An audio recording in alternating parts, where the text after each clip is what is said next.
Okay. Did you catch your tail? Yeah. Did you catch your tail? Yeah. Yeah.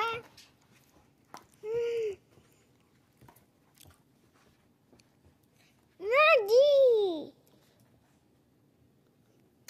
Get out. It's my dog.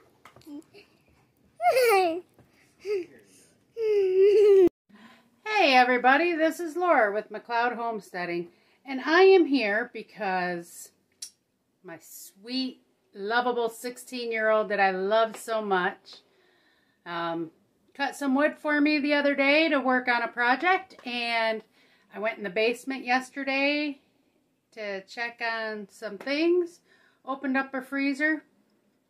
Here he had unplugged my freezer to use the saw and never plugged my freezer back in. So we had some stuff on top thawing out. So the first thing I did last night is I had some ham bones and some celery and other scraps in the freezer. So I threw it in the crock pot and I made some ham stock and pressure canned it this afternoon. So I'm going to take that out here in a minute now that the pressure's back down to 0. And then if we look down here, we have chicken that we need to take care of. These are thighs, breasts, thighs.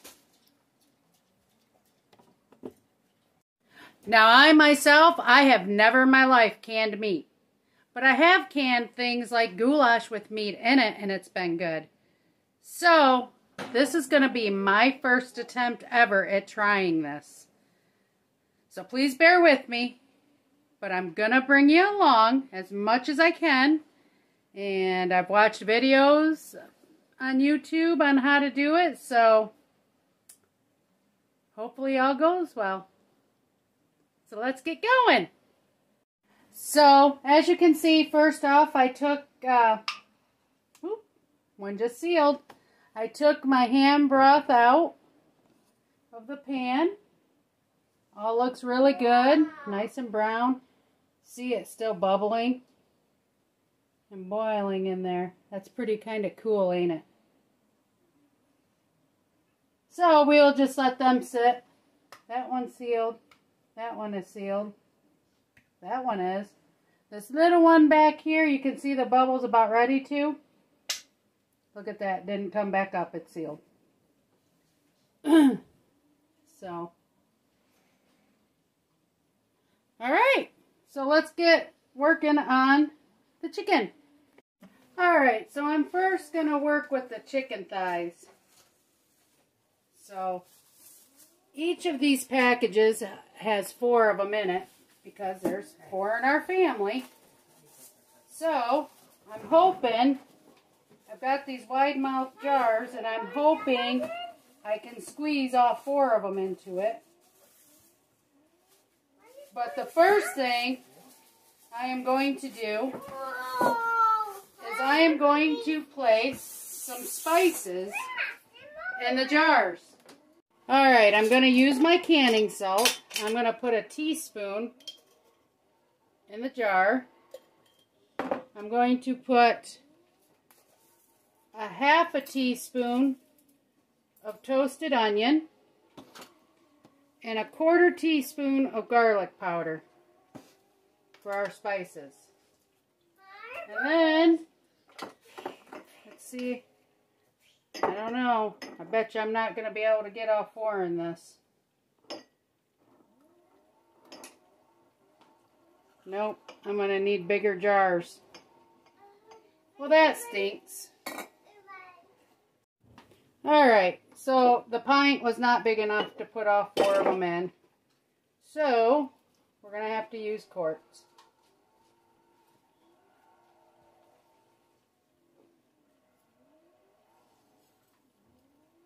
And we will wash this jar and use on something else.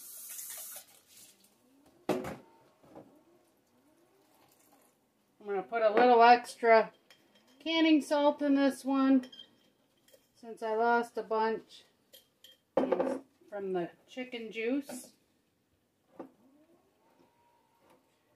And this is where wide mouth would be so much nicer, because I am really going to have to clean the outside of this lid. You don't have any ports that are wide mouth.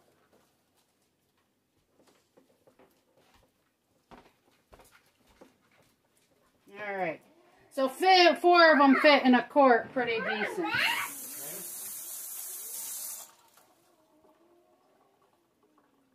Alright, so we got 1 jar with 4 of them in it. Right now, see, I can't get it through this very well. It's just, forget that. Just do it by hand.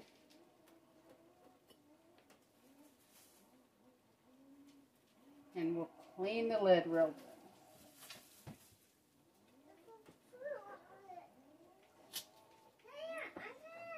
So there's 2. Let's see. It feels like a boneless, skinless. Boneless, skinless. Boneless, skinless. Boneless, chicken breast. The rest is chicken breast.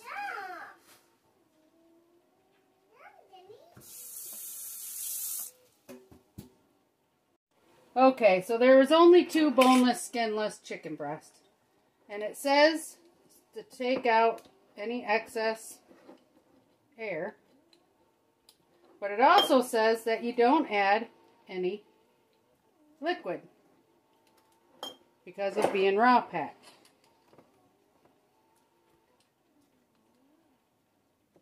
So, okay. And you always, always, always want to take white vinegar to clean the mouths of the jar and all around. And do extra good on this one. And then same with this, we'll do extra good.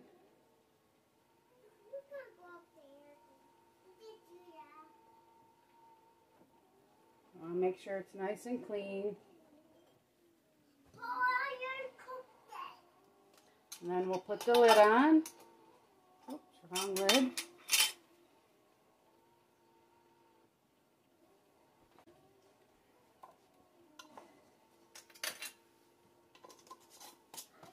Now they say you always want to leave 1 inch to 1.25 inch head space. Definitely have that on that one. I'm good on that one as well.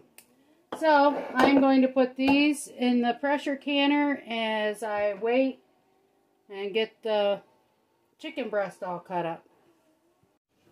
Alright, once I started opening, I found that I had pork chops more than I did chicken. So I'm still gonna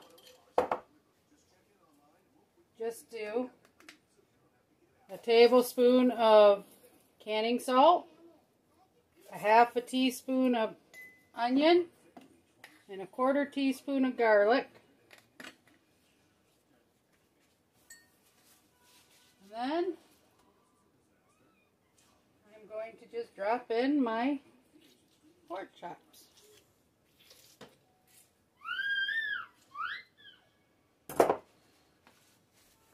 And we will just get them all canned up.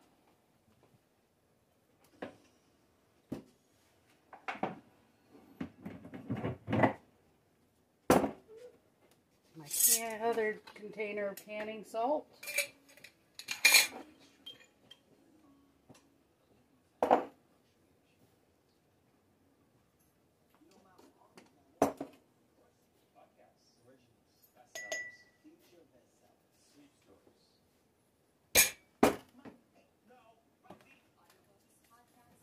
Quarter.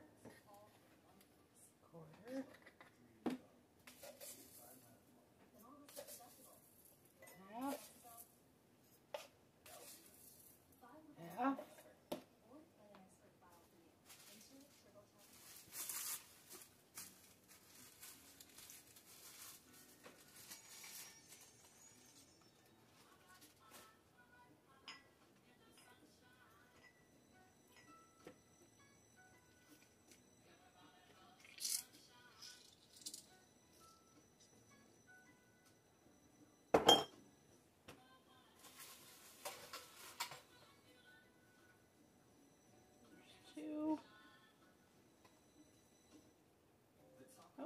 did have 4. And I've got 1 more jar.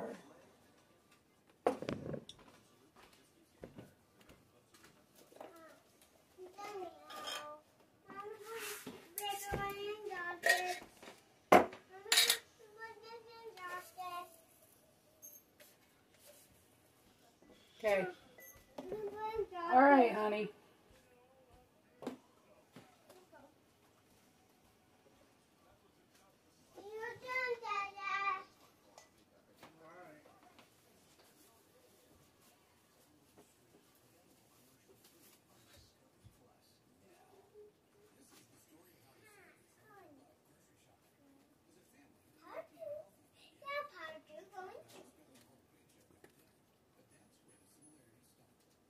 Okay, now let's wash our hands so we can wash the jars.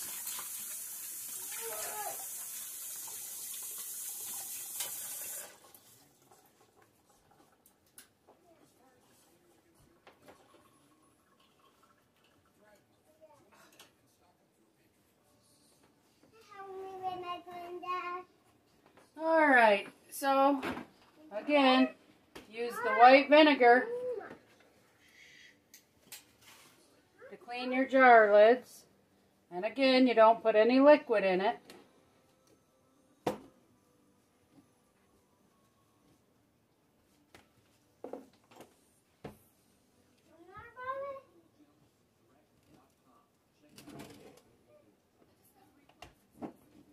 Want your lids,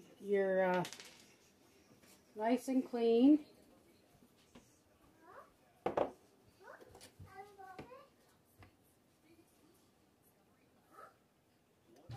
So that was just, see, can't really see, but there's some salt stuck there that you want to make sure you get cleaned off. Otherwise, it won't seal correctly.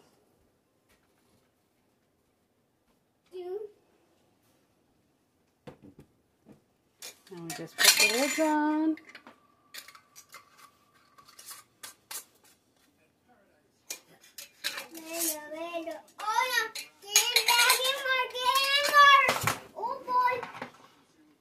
And now we'll put them in the pressure canner.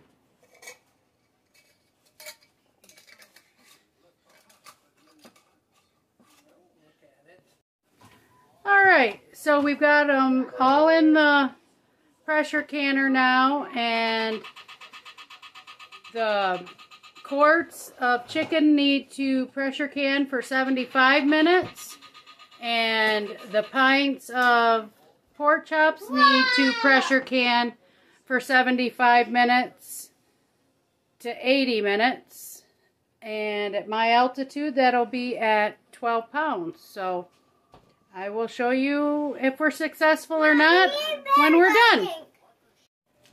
So when this is done steaming for 10 minutes, we put our weight on, which is right here, and then we bring it up to, I'll be bringing it up to 12 pounds for my canner. And then once it's up to 12 pounds, then we set the timer for, I'm going to do 80 minutes. Okay, as you can see, it's locked. Not sure if you can really see the steam or not, but it's on its last 16 seconds. And so,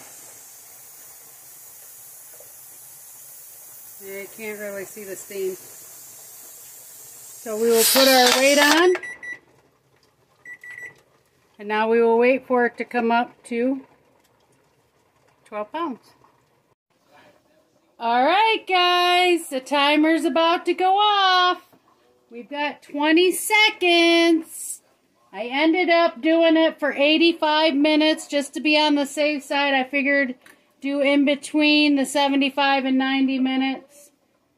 As you can see, it's running about 13 pounds, which is alright. Time to turn it off.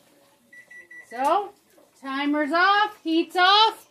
Now it'll probably take about an hour to get it back down to 0 and depressurize. So I will show you the final result then. Yay! I'm so excited. All right, guys, we are at 0. It's been an hour. There's no pressure on it. So let's take it off and take a look. Okay, at first glance, it all looks great. So let's take it out and see. We'll do the chicken first. Now I see why you don't add any liquid. It really creates its own liquid. And it looks all nice and cooked. Same with the second one.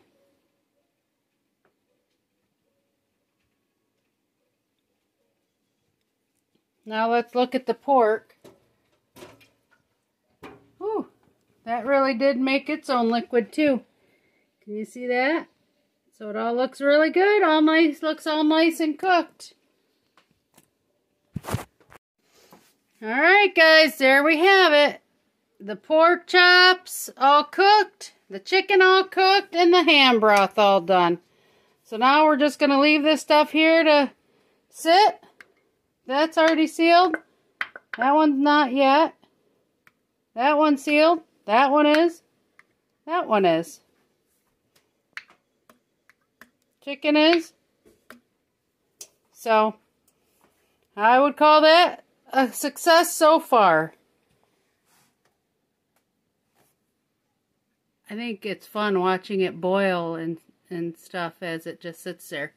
Tomorrow, once it's all cooled and everything, I will take some water, hot water, and maybe a little soap, and I will wash all the outsides of these jars before we take them down to the basement. So, there we go. Hey guys, I wanted to give you a quick update. My dill, I do have some coming up. It hasn't even been a week. If we go over here, my thyme, nothing yet. One thing I did do too, since now we have sprouts, is I'm putting them by the window so they can start getting some light. Well guys, there we have it. My very first canning lesson of canning meat. I want to thank you all for coming along on this journey with me. I hope you like and subscribe and come back again, and please share my videos and hit the thumbs up, and I'll see you on the next video. Toodles!